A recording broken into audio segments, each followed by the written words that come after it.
You see God showing himself in the prodigal, father of the prodigal son, right? He allowed him go. He allowed him out of his way. He didn't stand in his way.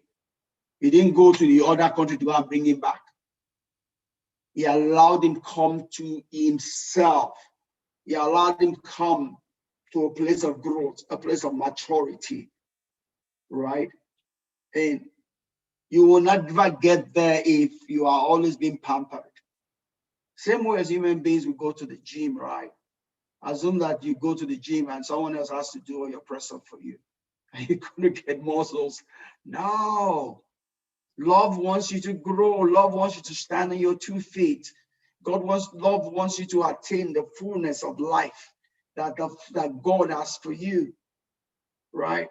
So that is love, love, love, love. See that in the face of the Father. Because if you see love any other place, you will miss it. Love is in the face of the Father, right? Love loves you enough to let you have your way so that you can learn, you can grow, you can mature, right? You can be everything that you need to have the fullness of life, right? And you see, even though love allowed you go, love was always there at the door looking out for the day you will come back.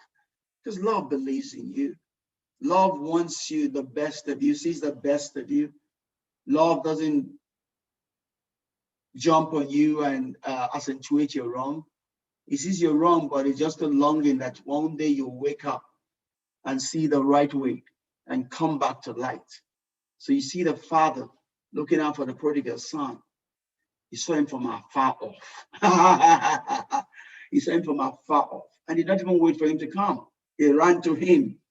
He did not say, have your back. He embraced him. While he was still talking about, oh, I've missed you, I missed you. He's talking about, hey, let me celebrate. Because love always wants the best for you. Love always wants the best for you. Just like you will not enforce it. You have to be willing and obedient. That's what Isaiah says. You have to be willing and obedient. You have to be willing and obedient. You have to be willing and obedient. If you're willing and obedient, love will rush to you and give you the good of the land, right? So the way in life, if you're going to have the best of life, the way to embrace the promises of God is you have to be willing and obedient. Willing and obedient. Willing and obedient, right? That's what gets you into the fullness that the Father has for you. All right. And that's the same way the Father led the Israelites right through the wilderness, right? In his love, he wanted them to grow. He didn't want them to be, babies in adult skin. He needed them to be able to take hold, right?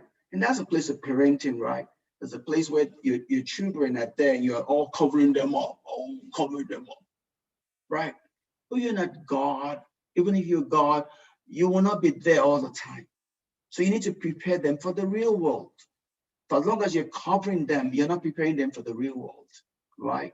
You're just preparing people with no mental strength to face the world, right? Our job is to prepare our children to face the real world, not the fake world, the real world.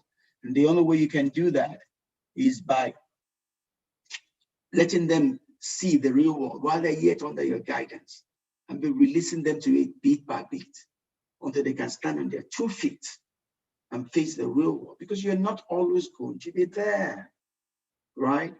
Even if you are always going to be there, you still want to be proud of a child that can stand on his or her own. And that's what love does. Love doesn't hold you prisoner.